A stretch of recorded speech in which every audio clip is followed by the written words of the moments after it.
Vou recapitular aqui rapidinho algumas questões aqui relacionadas a ondas, né? Aqui na parte de cima nós temos nesse primeiro quadro aqui basicamente duas ondas, né? E se elas estão aqui completamente em fase, o que você vê numa corda que está transportando eventualmente duas ondas que estão completamente em fase é a interferência, ou seja, o somatório dessas duas ondas aqui gera exatamente uma figura que é a amplitude somada, né? Se você somar a amplitude das duas ondas aqui, vai dar o dobro da amplitude aqui. Se você tem duas ondas que estão se deslocando numa corda e as duas ondas elas estão em completa oposição de fase, ou seja, né, quando uma está aqui e a outra está em completa oposição, o que a gente vê na corda, efetivamente, é o somatório dessas duas ondas. Então a gente vai ver simplesmente a corda parada aqui. Basicamente a interferência, né, é o somatório em cada ponto da corda, né, da amplitude da onda. Quando tem uma situação intermediária, aí você tem um somatório aqui que vai dar o resultado intermediário, né? Então, basicamente, isso é interferência, qualitativamente falando, interferências de ondas em uma corda.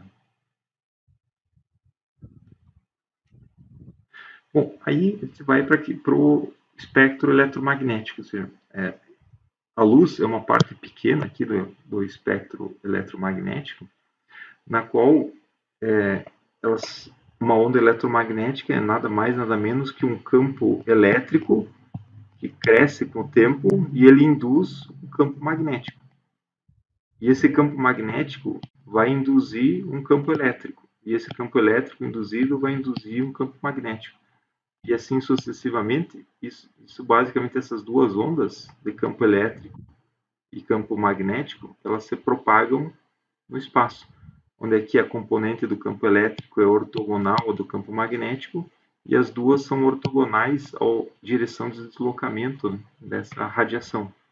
Então, a luz ou a radiação eletromagnética nada mais é do que campos elétricos e magnéticos oscilantes, né, que se propagam no espaço.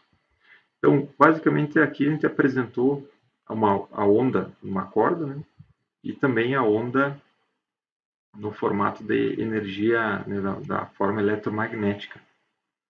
Mas aí tem um experimento, né, que foi feito lá nos idos anos de 1800, por Young, que aqui mostra definitivamente que a luz é uma onda. Por quê? Porque a luz ela tem interferência, tal qual como uma onda numa corda, por exemplo. Como é que foi esse experimento que o Young fez? Basicamente, ele colocou aqui uma fenda, uma pequena fenda, na qual incide tem uma fonte luminosa, né? Uma radiação eletromagnética incide nessa fenda. Só que quando a fenda ela tem uma espessura que é da mesma ordem da espessura do comprimento de onda da luz, a onda difrata. O que é difratar? Ela passa pela abertura e ela não se propaga mais como um raio, mas ela tem um ângulo de abertura aqui. Ou seja, essa abertura que é gerada depois dela passar por uma fenda muito estreita, ou seja, uma fenda que tem uma espessura da ordem do comprimento de onda da luz, é o fenômeno da difração. Só que no momento que você tem aqui ela difratando, se propagando aqui, ele me colocou duas outras fendas equidistantes aqui, localizadas bem ao centro aqui da primeira fenda.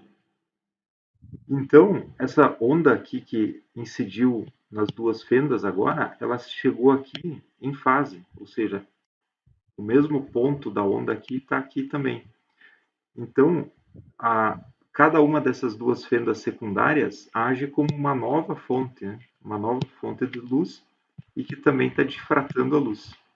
Essa aqui também está difratando a luz. Só que como aqui elas estão completamente equidistantes, as duas fontes, né, são fontes luminosas em fase, ou seja, elas estão emitindo ondas absolutamente luminosas que estão em fase. Ou seja, na onda luminosa, né, as cristas aqui coincidem, né, nos dois lados. E significa que elas estão em fase. Quando elas atingem o anteparo, um anteparo aqui numa parede, elas formam uma figura de difração. O que é isso? Basicamente aqui você vê um mínimo e um máximo, um mínimo e um máximo de luminosidade. Se a gente olhasse o experimento de Young, o que a gente iria ver na parede era ser um máximo pontos, né, de escuro e claro, escuro e claro.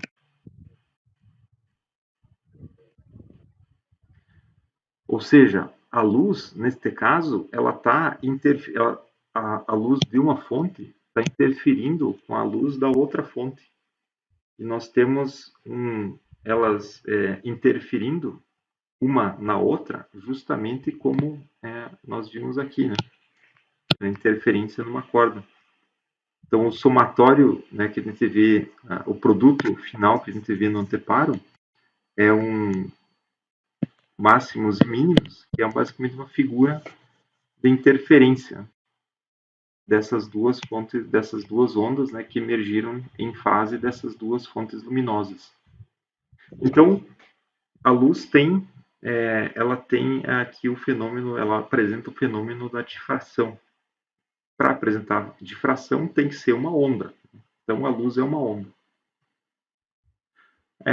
Quantitativamente falando, a gente pode inclusive calcular, né, aqui a questão desses máximos e mínimos dessa forma aqui. Por exemplo, aqui nós temos o anteparo, né? Num ponto aqui, nós conseguimos calcular, né, se vai ser um ponto de máximo ou de mínimo. Por exemplo, se a distância do anteparo até as duas fontes é muito grande comparada aqui com a distância entre as fontes, nós podemos tratar esses dois raios aqui como sendo dois raios paralelos. E a diferença de percurso até eles atingirem o anteparo, se a gente pode tratar eles como raios paralelos, é justamente esse pedacinho aqui. Esse pedacinho, então, é a diferença de percurso que um raio vai ter em relação ao outro até atingir lá o anteparo. Se essa distância aqui for um tamanho d, por exemplo, e aqui a gente tiver um ângulo θ, né, que é o mesmo que esse aqui, essa distância aqui, né, é d seno de θ. Só que a gente sabe que a interferência totalmente construtiva, ou seja, para que as duas ondas se somem, é interessante. As duas ondas têm que ter a mesma fase, né? Ou elas têm que ter uma diferença de fase de um comprimento de onda. Então, nesse caso, se essa diferença de percurso de seno θ for igual a um inteiro, um número inteiro, um m inteiro, do comprimento de onda, nós temos um máximo de interferência. Por outro lado, ou seja, isso quer dizer que nesse caso aqui, né, se eu tiver um comprimento de onda aqui, eu tenho exatamente o máximo. Agora, se nesse comprimento couber metade de um comprimento de onda, ou seja, um semi-inteiro, ou seja, um inteiro mais meio, que dá um número semi-inteiro, aí eu vou ter um mínimo. Por quê? Porque vai ter uma interferência totalmente destrutiva, que equivale exatamente a esse caso aqui, né? Quando elas têm meio comprimento de onda de defasagem, ou seja, quando uma está no topo, a outra está embaixo, né? Isso acontece, por exemplo, quando essa diferença de percurso, eu vou desenhar de novo aqui, né, só para ficar um pouco mais claro. Quando essa diferença de percurso aqui, tiver aqui, por exemplo, um meio comprimento de onda. Aí uma está no máximo, quando atinge lá o anteparo, uma está no máximo e outra está no mínimo. Daí elas interferem de modo a destruir uma outra. É uma interferência totalmente destrutiva. Portanto, nesse caso aqui, então, é o caso quando eu tenho mínimos e aqui quando eu tenho máximos no anteparo, que é o que justamente o Young viu, né? Aqui é o máximo, aqui é o mínimo, aqui é o máximo, aqui é o mínimo, e assim sucessivamente. Então, basicamente, a gente viu aqui que esse experimento mostra que a luz tem interferência. Se ela tem interferência, ela tem difração e também ela apresenta interferência. Isso é um comportamento típico das ondas, né? Então, a luz ela tem comportamento, ela se propaga no espaço como uma onda. Perfeito. Só que aí, ainda, né, muito tempo atrás aqui, começou-se a estudar outras propriedades da luz que trouxeram uma nova interpretação aqui para algumas coisas. Um experimento que abriu abriu praticamente um leque inteiro de possibilidades aqui foi um experimento conhecido como efeito fotoelétrico. Aí eu resumi aqui basicamente um pequeno histórico, né? No livro está em mais detalhes, mas aqui é basicamente um histórico pequenininho da sequência de eventos, né? Que esteve relacionada aqui com efeito fotoelétrico. Primeiramente, né, ainda lá em 1857, o Hertz, né, estava pesquisando aqui a existência das ondas eletromagnéticas. Em 1903, né, um assistente dele, ele desenvolveu um experimento para testar a relação, né, ele queria testar se tinha alguma relação entre a intensidade da luz, ou seja, uma luz ser mais forte ou mais fraca, com a energia de elétrons emitidos por efeito fotoelétrico, que é o que a gente vai estar vendo aqui. Antecipando um pouco, o efeito fotoelétrico é quando a luz ela atinge a superfície de um metal, aqui vem a luz, ela atinge a superfície do metal e elétrons são emitidos, né? Os elétrons são arrancados do metal. Então a luz pode arrancar elétrons de um metal. E esse fenômeno é o próprio efeito fotoelétrico. O foto, né, vem de luz, elétrico, né, vem de elétron. Então a luz, né, arranca elétrons do material, é o efeito fotoelétrico. Só que eles queriam aqui ver se tinha alguma relação entre a intensidade da luz e a energia dos elétrons que eram arrancados. Inicialmente, né, não se viu nenhuma relação entre a intensidade da luz e a energia do elétron. Posteriormente, aqui foi um experimento feito por outra pessoa, verificou-se aqui que a energia cinética dos elétrons emitidos, arrancados do material, ela era proporcional à frequência da luz, ou seja, ela não era proporcional à intensidade da luz, mas e sim à frequência da luz. A frequência ela dá a cor da luz, né? Ou seja, se você a cor da luz, né, ou seja, a frequência é que indica a energia cinética dos elétrons que são arrancados nesse efeito, e não a intensidade da luz. A intensidade é basicamente se a luz é mais fraca ou mais forte, mas de uma mesma cor. E daí, lá em 1905, Einstein explicou, né, ele deu uma interpretação de como esse fenômeno ocorria. Então, nós vamos ver aqui alguns detalhes sobre esse experimento. Esse diagrama aqui, ele representa o experimento do efeito fotoelétrico, que é o quê? Esse raio vermelho aqui, ó, aqui, ele representa um raio de luz. E o raio de luz, ele atinge esse alvo amarelinho aqui. Esse alvo amarelinho, ele representa um metal. Quando o raio de luz ele atinge o metal, ele arranca elétrons do metal. É o próprio efeito fotoelétrico.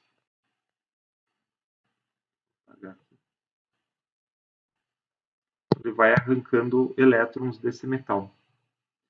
Bom, o efeito, para ter uma medida, conseguir fazer medidas aqui, esse aparato é colocado dentro de uma câmara de vácuo, né, para o experimento ser mais controlável.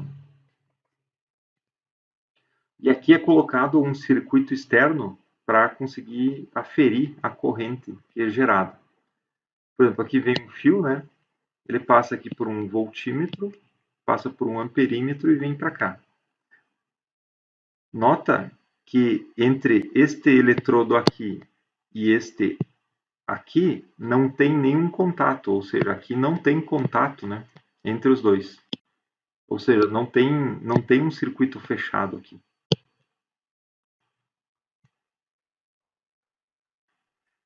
Porém, aqui externamente é colocado aqui uma bateria, né, com um contato deslizante que vai, se você deslizar esse contato para um lado ou para o outro, você pode alterar o potencial elétrico que está colocado entre esse terminal e esse aqui. Ou seja, você consegue colocar um potencial, né, definir um potencial entre esses dois eletrodos. Esse amarelo, que é onde os elétrons são injetados, e esse verde aqui, que é onde eventualmente o elétron pode voar do amarelo e bater nesse verdinho. Bom, o elétron que é ejetado ali do alvo amarelo, ele tem carga elétrica, né? O elétron ele tem uma carga negativa de 1,6 vezes 10 a menos 19 coulomb, e essa é a carga do elétron. Então, quando o elétron é ejetado, eventualmente você pode, aqui através da sua regulagem aqui de tensão, você pode colocar um potencial negativo nessa parte aqui e um potencial positivo no alvo. Isso vai acontecer o quê? O elétron ele sai, ele tem carga negativa, mas ele vai se aproximando aqui da parte verde, e a parte verde, como ela está carregada também, ela está com potencial negativo, que vem da bateria, ela vai repelir esse elétron. Só que eventualmente ela pode repelir, mas mesmo assim o elétron bate nela. Se o elétron bater nela, aparece o quê? Aparece uma corrente elétrica. Por quê? O elétron é arrancado do alvo amarelo e é jogado até esse coletor aqui verde. Ou seja, você está arrancando elétrons aqui do alvo amarelo e jogando pro... Está fazendo uma ponte aqui, né? O elétron sai do alvo amarelo e cai no coletor verde. Então você vai detectar uma corrente aqui. É uma corrente devido ao efeito fotoelétrico. Por quê? Porque veja que não tem contato, né? Entre essa parte e essa não tem contato. Então toda a corrente que tem nesse caso é devida ao efeito fotoelétrico, ou seja, a esse fenômeno que é você arrancar elétrons. Deixa eu limpar aqui para ficar um pouco mais claro. Você arrancar elétron do material mediante a incidência de luz. Então, se você vem e começa a deslizar o contato mais para cá, fica aqui no terminal fica mais negativo, você coloca um potencial mais negativo nesse eletrodo. Ou seja, uma tensão, né, mais negativa aqui, mais positiva no alvo. Então, o elétron que eventualmente é ejetado, ele vai ter mais, como ele tem também uma carga negativa, a carga negativa dele é repelida pela carga negativa aqui desse anteparo. E eventualmente você pode colocar uma tensão tão alta aqui negativa que você vai detectar a corrente aqui indo para zero. Ou seja, a corrente aqui vai a zero. No momento que a corrente chegou a zero, você diz que esse aqui é o seu potencial de corte.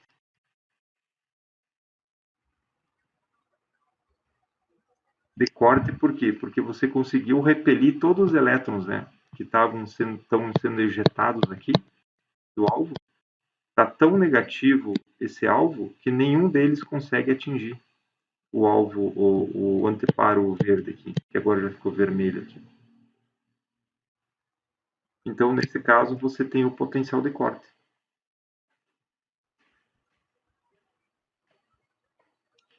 Se você pegar o potencial de corte, que é o potencial no qual nenhum elétron consegue atingir o alvo, e multiplicar ele pela carga do elétron, essa então é a energia cinética máxima que o elétron tem ao ser ejetado do seu alvo. O potencial vezes a carga tem unidade de energia, ou seja, é a energia cinética máxima que o elétron tem, que ao sair aqui do alvo amarelo. Então esse é o efeito fotoelétrico, o experimento do efeito fotoelétrico. Uma curva aqui que eu recortei do livro, para exemplificar o que se mede, né? Ou seja, você vai medindo a corrente naquele amperímetro em função da diferença de potencial que você aplica. Ou seja, você vai aumentando aqui a diferença de potencial mediante o seu mexendo aqui no seu potenciômetro e você vai detectando a corrente devido aos elétrons ejetados ali. E você monta um gráfico, então, de corrente em função da tensão. Corrente em função da tensão. Se você tem uma determinada uma luz de determinada intensidade, você tem uma medida que é mais ou menos assim. Você vai mexendo no potencial e vai detectando uma corrente. Vai chegar um momento que você não vai ter mais nenhuma corrente. Por quê? Porque você está repelindo todos os elétrons de atingir o seu coletor. Então você vai ter aqui o potencial de corte, V0. Só que vamos supor que você pegue uma outra lâmpada, uma lâmpada que é mais intensa, ou seja, uma lâmpada que tem uma potência maior, mas ela é da mesma cor, é da mesma, a luz é da mesma frequência. Neste caso, você vai detectar uma curva que é mais ou menos desse formato aqui. Ou seja, você tem aqui uma corrente maior e ela vai decrescendo, mas o seu potencial de corte é o mesmo. E este resultado, na época, não era entendido exatamente o porquê você tinha, para uma dada frequência de luz, você tinha sempre o mesmo potencial de corte. O que era esperado era que o seu potencial de corte ele fosse dependente da intensidade da luz. Mas veja que aqui mesmo lâmpadas com intensidades diferentes resultam no mesmo potencial de corte. Ou seja, é apenas a frequência da luz que controla o potencial de corte. Não tem nada a ver com a intensidade.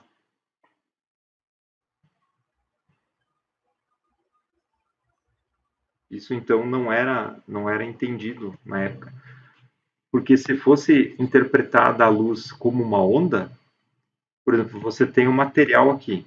Aqui vamos supor que você tem um determinado átomo e aqui você tem um elétron ao redor desse átomo. Por exemplo, né? Se você tem a luz chegando, a luz é um campo elétrico oscilante aqui. Se essa luz ela vem com esse campo elétrico oscilante, ela vai fazer esse elétron ficar balançando aqui. Só que se você amplia ainda mais essa intensidade da luz, ou seja, aumenta o campo elétrico, você vai aumentar a amplitude de oscilação do elétron até o momento que você arranca ele do átomo e ele sai voando. Só que se você aumenta ainda mais essa amplitude, você daria ainda mais amplitude para o movimento do elétron e aumentaria a energia dele. E ele deveria sair com energia maior. Era assim que era pensado na época. Ou seja, interpretava-se que o V0 devia depender da intensidade. Só que isso acabou não. O experimento mostrou que isso não acontecia. Um segundo experimento que pode ser feito nesse caso é você pegar e fazer o experimento mesmo que a gente mostrou anteriormente e repetir ele com diferentes frequências de luz. Ou seja, você vai trocando a sua luz, trocando a sua lâmpada e repete o experimento e vai medindo aqui o potencial de corte para cada uma das frequências. Sim. Eu não terminei de escrever o que é potencial de corte. Você pode repetir para mim? Sim, eu vou voltar nessa transparência aqui, que eu acho que é mais didático a gente estar falando aqui. Aqui, eu não sei se você pegou essa parte que eu estava comentando, que aqui você, por meio de uma bateria externa, você aplica um polo um negativo aqui e um positivo aqui, certo? Certo. Só que quando o elétron ele tem uma carga negativa, tá? Uhum. Só que quando ele sai, o elétron ele é jogado para fora aqui, ele sai voando com uma dada velocidade, a tendência dele é acertar aqui. No momento que acertou, você detecta uma corrente. Perfeito. Só que se você vai deslizando esse contato para cá, você vai colocando um polo mais negativo aqui. E um polo negativo aqui, ele repele elétron, porque cargas opostas se repelem. Né? Uhum. Então, se a carga oposta se atrai e as cargas iguais se repelem, ou seja, o elétron aqui, ele pode estar com uma carga aqui tão negativa, um polo tão negativo, né, um potencial tão negativo aqui, que o elétron vem aqui, só que como ele é negativo, ele começa a ser repelido por esse alvo aqui, né? Então ele vai fazer, vai voltar. Vai voltar para o alvo. Entendi. Só que veja, o que é o potencial de corte? Quando você tem, eu vou fazer um desenho um pouco maior aqui, Amanda, só para ficar mais claro, tá? Eu tenho o alvo e aqui ao redor eu tenho um coletor. E aqui a luz passa, né, para atingir aqui. No momento que a luz atinge o alvo, fica um monte de elétrons sendo ejetado aqui. Uns são ejetados e caem de volta para a amostra, e outros vão e atingem o anteparo. No momento que atingir o anteparo, registra uma correntinha aqui. Só que conforme você vem, por exemplo, aqui está nesse formato, mas basicamente você vai girando o seu potenciômetro, né? Vai girando e colocando um potencial mais negativo aqui, né? Ou seja, mais negativo aqui no anteparo. Como o elétron tem uma carga negativa também, ele vem aqui, só que ele sente aqui o potencial negativo e ele vai fazer a volta, porque ele é repelido. Ou seja, você vai detectando uma corrente aqui no perímetro, só que vai chegar um ponto para um dado potencial aqui, ou seja, quando você colocar aqui num dado ponto, né, o seu potencial, ajustar, né, o potencial da bateria ali, nenhum elétron vai conseguir mais acertar o anteparo. Todos vão fazer a volta. Quando o amperímetro aqui marcou zero de corrente, aí você diz, esse aqui é o meu potencial de corte. Para o quê? Para essa frequência de luz e para esse alvo. Entendi. É exatamente isso. Exatamente isso.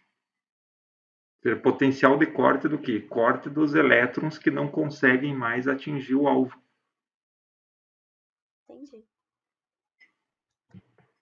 É claro que quando você atinge com luz nesse experimento esse alvo, está atingindo com luz esse alvo, muitos elétrons, os elétrons saem com uma energia maior ou menor do alvo. Pode ser com uma energia maior ou menor. Quem atinge o anteparo é sempre o elétron que tem a energia cinética maior, ou seja, ele saiu com uma velocidade maior aqui. Então, por isso que você aqui embaixo tem essa expressão, que é justamente isso. A máxima energia cinética, ou seja, K máximo, do elétron que foi ejetado é dado pela carga do elétron vezes o potencial de corte. Se eu multiplico o potencial vezes a carga, eu tenho a energia cinética. Potencial vezes a carga tem unidade de energia. Né? Então, essa é a energia cinética máxima do elétron que foi ejetado. Entendi. Então, esse experimento é interessante porque agora vai vir a interpretação desse experimento. Ele é um experimento e deu um resultado, né? Deu esse gráfico e gerou esse outro gráfico aqui. Esse outro é basicamente você mede o potencial de corte para diferentes lâmpadas, né? Ou seja, diferentes frequências, diferentes cores de luz. Né? Ou seja, você repete o experimento com diferentes luzes. Né? E aí o que foi obtido foi uma curva, né? Porque foi uma curva que é exatamente uma reta. É uma reta. Ou seja, você tem uma determinada frequência na qual, para aquele material, você não consegue mais arrancar elétron nenhum.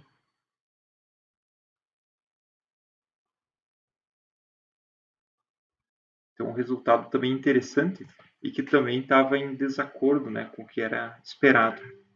Porque o que era esperado o quê? Que você aumentasse a intensidade da radiação, ou seja, aumentasse a potência da luz, você arrancaria, né, você daria mais energia cinética para os elétrons. Só que não, isso não aconteceu. Então também foi algo que foi um experimento que assim gerou na época, ou seja, há mais de 100 anos atrás, gerou bastante dúvidas, né, do que estaria acontecendo.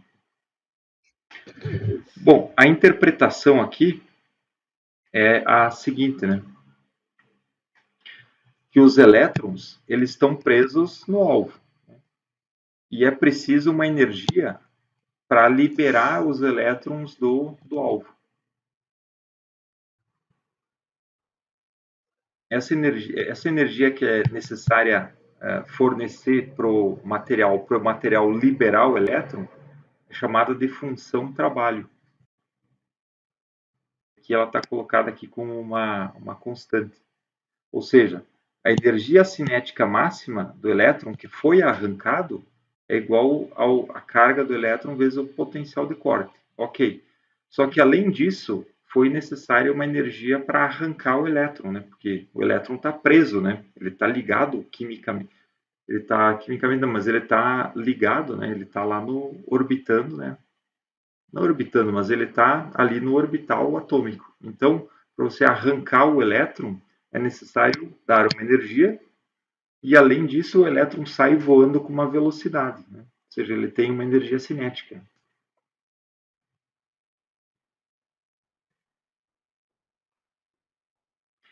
Bom, a interpretação do problema foi dada aqui em 1905 pelo Einstein.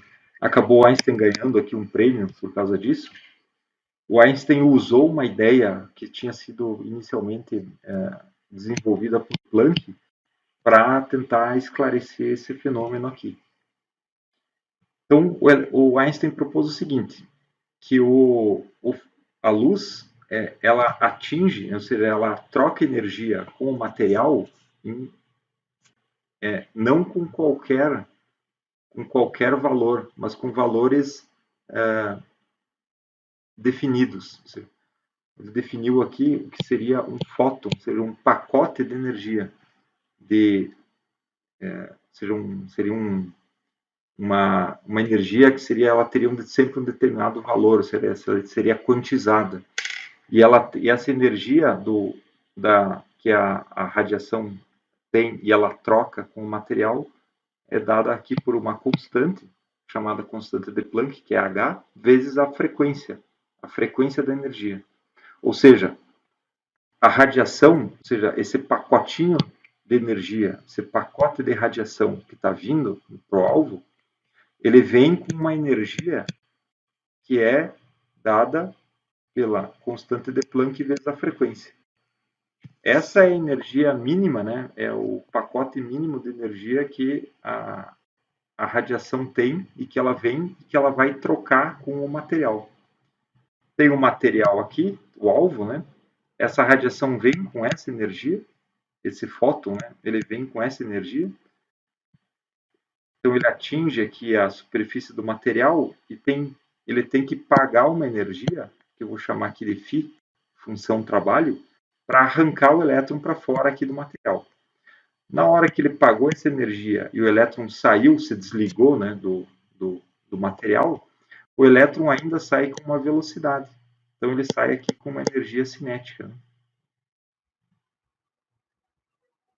E essa energia cinética máxima é o nosso E V0, que a gente acabou de ver antes. Então, colocando tudo isso, ou seja, a energia do fóton, a energia da radiação, é o que arranca o elétron, paga essa energia, usando esse símbolo aqui, ela paga energia aqui para arrancar o elétron e, além disso, dá uma energia cinética para esse elétron.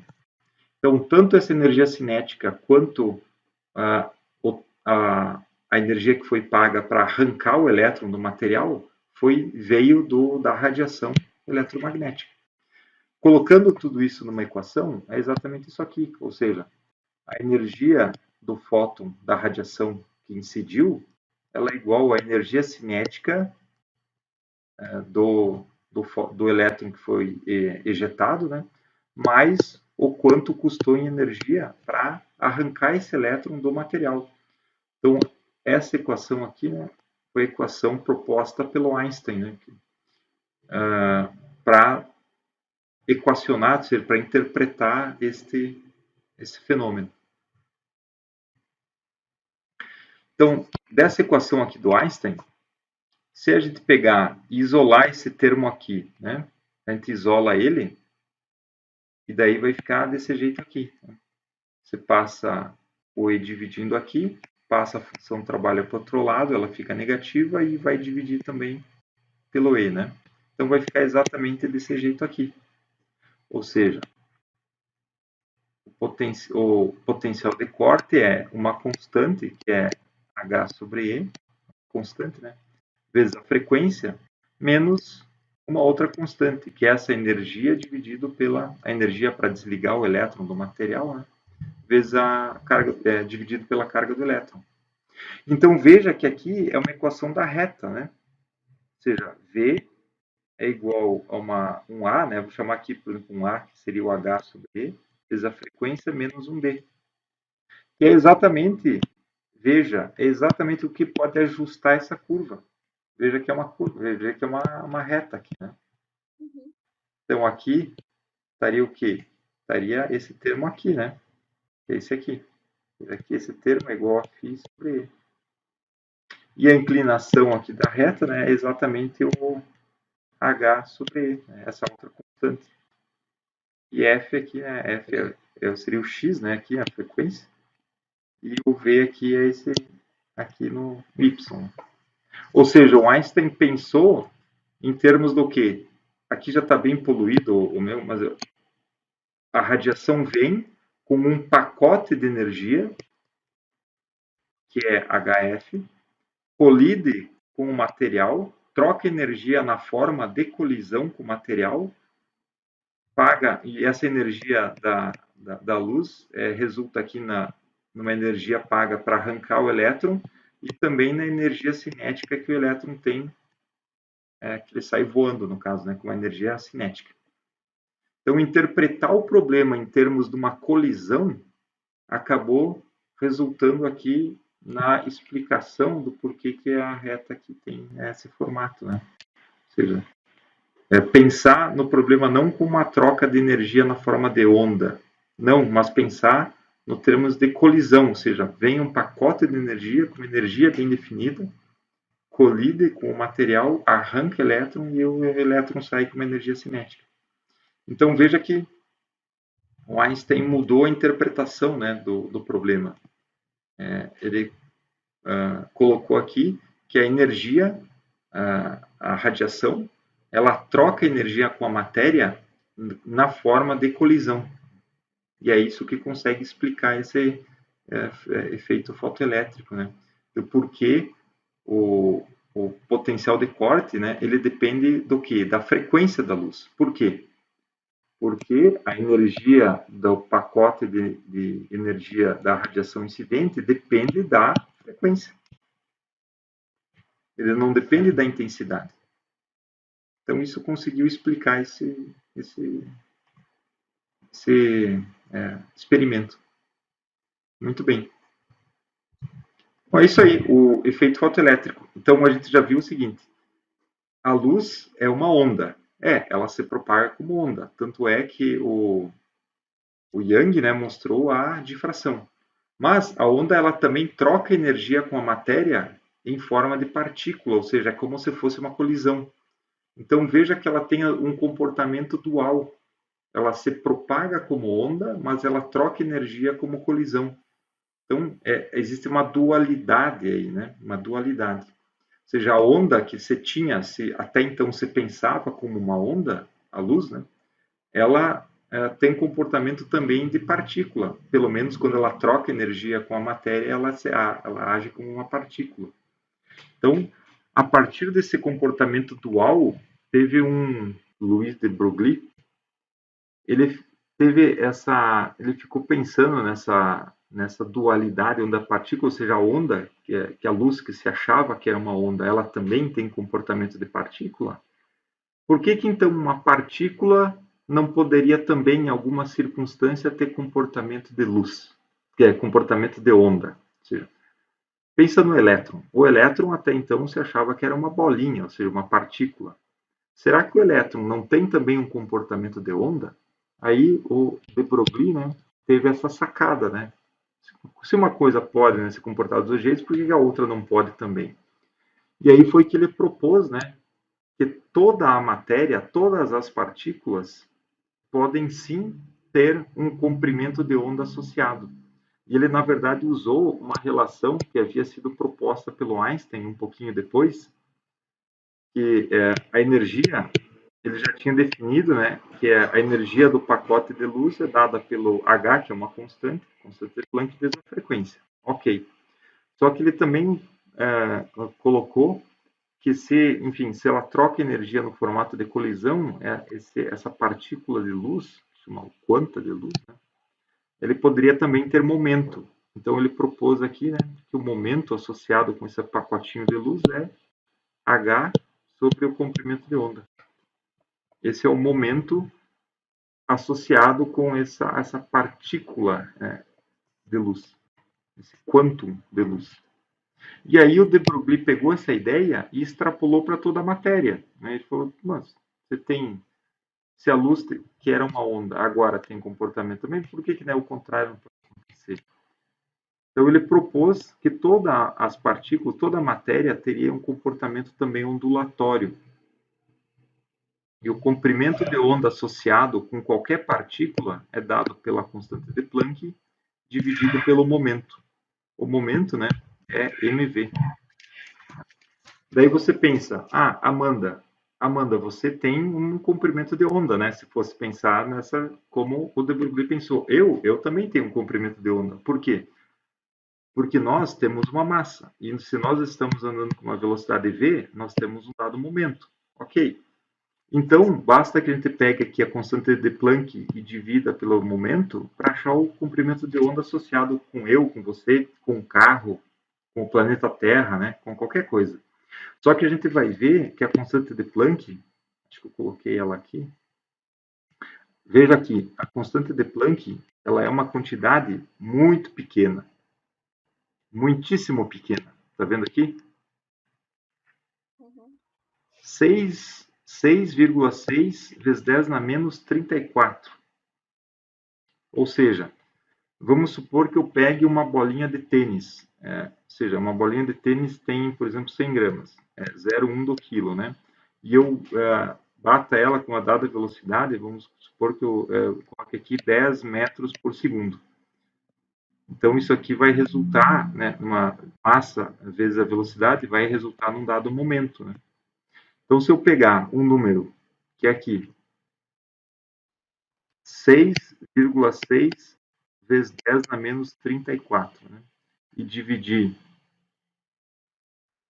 aqui por 0,1 vezes 10, que dá exatamente 1, né? Então, se eu dividir isso aqui, vai dar quanto? O comprimento de onda dessa bolinha de tênis vai ser quanto? 6,6 vezes 10 na menos 34 metros. Daí você diz, então a bolinha de tênis tem sim um comprimento de onda associado com ela, segundo o de Broglie. Tem, está aqui, calculamos. Só que daí você diz, como é que eu vou detectar isso?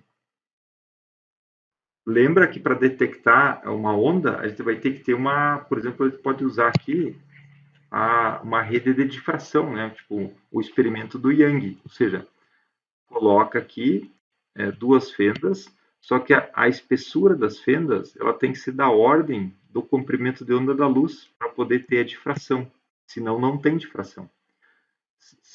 A gente só consegue ver a difração se aqui a espessura da fenda for dessa ordem de comprimento. Do contrário, a gente vê a luz ela sendo reta, tipo uma sombra reta, né? Quando a gente vê a sombra de um objeto, nós não vemos difração. Por quê? Porque a quina do objeto ela tem uma dimensão muito grande, né? Às vezes é 1 centímetro, né? É muito maior do que o comprimento de onda da luz. Então a gente não vê a difração. Para ver a difração, nós temos que ter uma fenda muito pequena, uma fenda da ordem de 10 na menos 34 metros. Só que essa espessura aqui, ela é menor do que o núcleo atômico.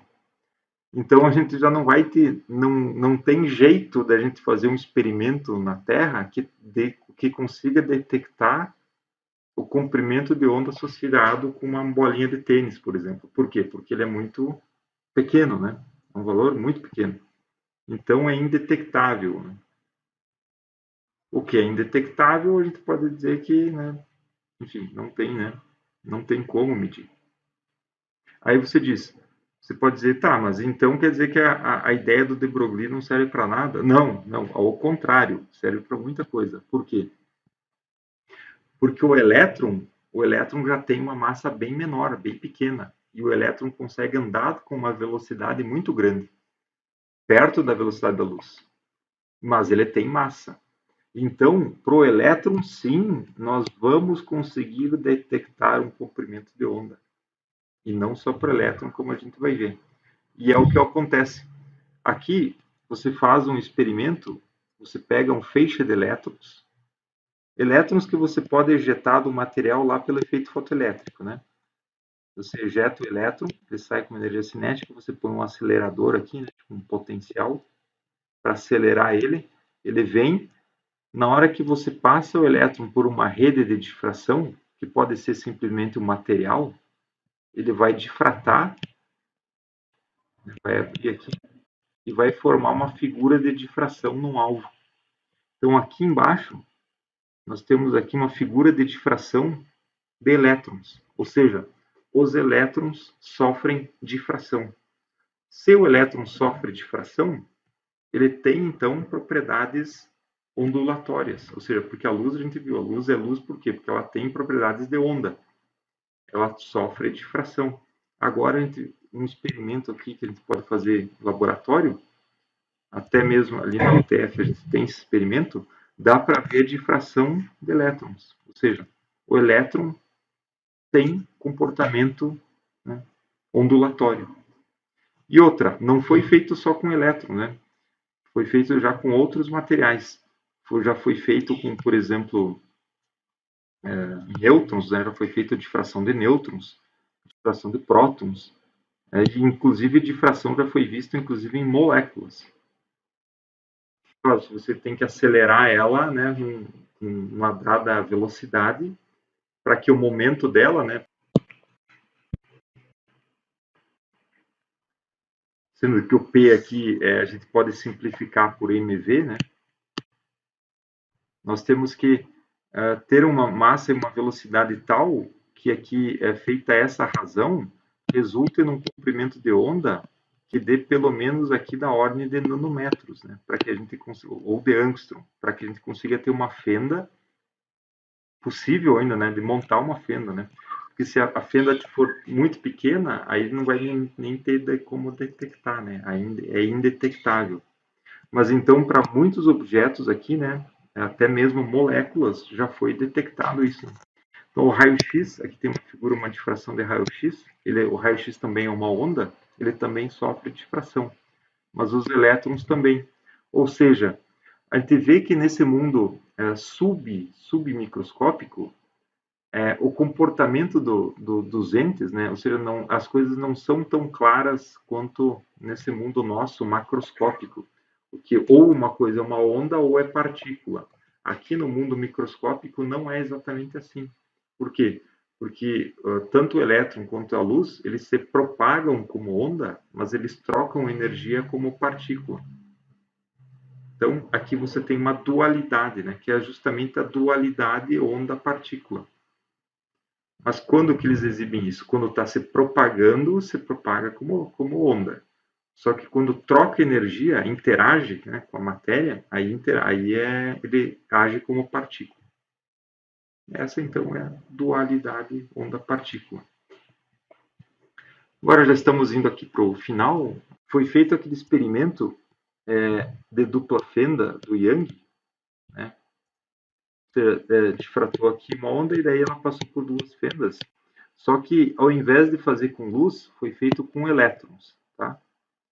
Só que foi feito com elétrons, mas com elétrons emitidos a partir de uma fonte, ou seja, aqui atrás, a fonte que emite os elétrons, ela emite um elétron só por vez. Ou seja, ela emite um elétron e o elétron vai, né? Opa, passa, né? E vai atingir o anteparo. Então, aqui em cima, nós temos pouco tempo depois de iniciado o experimento, no anteparo, via-se pontos brancos que eram dos elétrons atingiam o anteparo. Ou seja, inicialmente atingiu um elétron atingiu o anteparo. Só um elétron. Ou seja, esse aqui, por exemplo. Depois de um tempo, a máquina aqui emitiu outro elétron e outro elétron atingiu aqui. Depois, outro. Deu outro pontinho branco aqui. E assim foi indo, um por vez. Um por vez. Só que com o passar do tempo foi populando, né? Foi populando aqui de pontos brancos. Por quê? Porque foi, né, mais elétrons batendo na placa fotográfica. Depois de um tempo, começou a formar aqui uma espécie de padrão de máximos e mínimos aqui, né? Não sei se dá para ver. Mais tempo passou e você vê que começou a ficar mais claro aqui, né? Os máximos. Até que quando você tem mais tempo passado, mais tempo decorrido, ficou mais claro ainda, mais determinados máximos.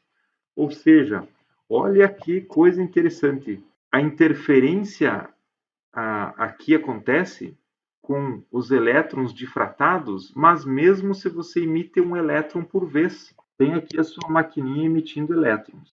Você tem uma primeira fenda e depois duas fendas, né? E aqui você tem a placa fotográfica, que é onde você detecta. Né? Se você emite um elétron só, como é que é? O elétron, para difratar, tem que passar pelas duas fendas para ele difratar. Mas você emitiu um elétron só. Então ele teria que vir aqui e acertar aqui, né? Ou se não, passar aqui e acertar aqui. Como que o elétron consegue, um elétron só consegue interagir com ele mesmo aqui? Como é que ele difrata aqui? Por quê? Porque na hora que o elétron está se propagando, ele se propaga como uma onda. Só que na hora que ele atinge o anteparo, ele é um elétron só, então ele interage num ponto só aqui. E vai formar um pontinho só aqui. Mas veja que esse experimento, ele traz muitas perguntas, né? Muitas perguntas aqui que aparentemente um paradoxo, né? Que você vai pensar, o elétron é uma partícula só, que ele atingiu um ponto só. Exatamente, é a dualidade onda-partícula. O elétron se propagou como uma onda, mas na hora que ele interagiu com a placa, essa onda colapsou. Mas veja que aqui o paradoxo se acentua. Mas lembra que lá no efeito fotoelétrico a gente já via comportamentos que não eram esperados de ondas acontecendo quando a luz interage com a matéria, que a gente só consegue entender se a gente pensar em termos dessa dualidade, ou seja, o elétron ou a onda eletromagnética se propaga como onda, mas ao interagir com a matéria, ela interage como partícula. E não foi apenas esse experimento, teve um outro experimento aqui, que tem aqui esse aqui bem mais recente, né? Você vê que aqui já é um experimento bem mais recente, né? Esse aqui foi feito lá no México. Basicamente, você tem um experimento semelhante, ou seja, você tem uma molécula aqui que ela é excitada e ela emite ela emite um fóton por vez. Aqui é com a luz, né? Só que ela emite um fóton, mas aqui você coloca espelhos, né? Aqui você tem um espelho aqui, um espelho aqui. Você tem uma fonte, dois espelhos aqui, e aqui você coloca um espelho que ele é semi-transparente. E aqui você coloca um detector. Por que esse espelho semi-transparente fica aqui? Porque você pode, por exemplo, colocar ele aqui num trilho, né, num parafuso, você pode parafusar aqui e ele pode ir mais para um lado ou mais para o outro, certo? Se você coloca o espelho mais para um lado, você vai encurtar o trajeto desse raio, mas vai aumentar do outro. Ou seja, vamos supor que você parafusou um pouco o espelho e ele veio um pouco mais para esse lado aqui, tá? Aí você vai encurtar o trajeto desse raio, mas vai aumentar o do outro, né? Como ele é semi-transparente, ele deixa passar parte dessa radiação e também ele reflete parte dessa. Ou seja, ele é um espelho pela metade, né? Ele é tipo assim, qualquer vidro é, na verdade, um espelho semi-transparente, porque o vidro você pode ver o seu reflexo, mas ao mesmo tempo ele deixa passar luz. Mas isso é interessante por quê? Porque a gente pode daí usar esse espelho semi-transparente, né, para alterar aqui o trajeto dos dois raios. Por quê? Se você parafusar ele mais para um lado e deslocar mais para um lado, você aumenta o trajeto de um lado, mas encurta do outro, né? Quer dizer, desse aqui ele permanece igual, né? Mas nesse aqui que vem aqui, bate e volta, ele está aumentando o trajeto, né? Por quê? Porque aumentou esse tanto aqui, né? Ou seja, você consegue modificar bem sutilmente o trajeto que esses dois lados aqui teriam, né? Nessa posição que ele está aqui, ele é semi-transparente em qualquer situação. Ah, tá, entendi. Assim, é basicamente é um vidro mesmo, só que é um vidro que ele tem um tratamento ali que ele tem um pouco reflexivo, mas é basicamente um vidro, né? Ou seja, que ele deixa passar parte da luz e reflete outra parte. Mas veja bem, o que é importante é que essa fonte emite um fóton por vez. Ela só emite um fóton por vez. Se ela emite um fóton, e se a gente for pensar em termos de partícula, o fóton ou ele vem para cá ou ele vem para cá, certo? Uhum. Se ele vem para cá, bate no primeiro espelho, bate no segundo e é detectado no detector. E eu não teria que detectar difração aqui no detector. Por quê? Porque se ele veio por aqui, ele não conseguiu interagir com outras coisas, né? Então, ele não teria que ter difração. Porém, o que se verifica é que, mesmo você emitindo um fóton por vez aqui na fonte, você detecta difração aqui nesse anteparo. Ou seja, se você muda um pouco o espelho mais para um lado ou para o outro, você tem o máximo ou mínimo de interferência. Por quê? Porque você tem meio, né, meio comprimento de onda ou um comprimento de onda inteiro de diferença de caminho. Mas, ou seja, mesmo um fóton por vez, ele se propaga como onda. Então, ele tem difração aqui. O pessoal detecta aqui ou um máximo ou um mínimo no detector, de acordo com a posição do espelho. Ou seja, esse é um outro experimento, mas aqui feito com luz, que mostra que a luz também tem esse mesmo comportamento aqui, né, bastante estranho para a nossa percepção clássica, né, que também, assim, num primeiro momento, gera mais questionamentos do que respostas, né, mas é um aparente paradoxo, mas que ele se resolve quando você interpreta a luz como uma entidade que ela se propaga como onda, ou seja, né, ela se propaga como onda, mas na hora que ela interage aqui no detector, aí ela interage como partícula. Mas você vê que tem muitas coisas aqui que abrem um novo leque, né, de possibilidades, enfim, né, desse comportamento da matéria subatômica, que realmente tem muitos fenômenos aqui bastante novos, né? E são fenômenos que, se a gente pensar em termos lá de lei de Newton, né, eletromagnetismo clássico, né, aquela coisa, nós não conseguimos interpretar como esses fenômenos aqui ocorrem. Nós só conseguimos interpretar esses fenômenos pensando aqui, né, em termos aqui desse novo paradigma, né, que é essa dualidade onda-partícula.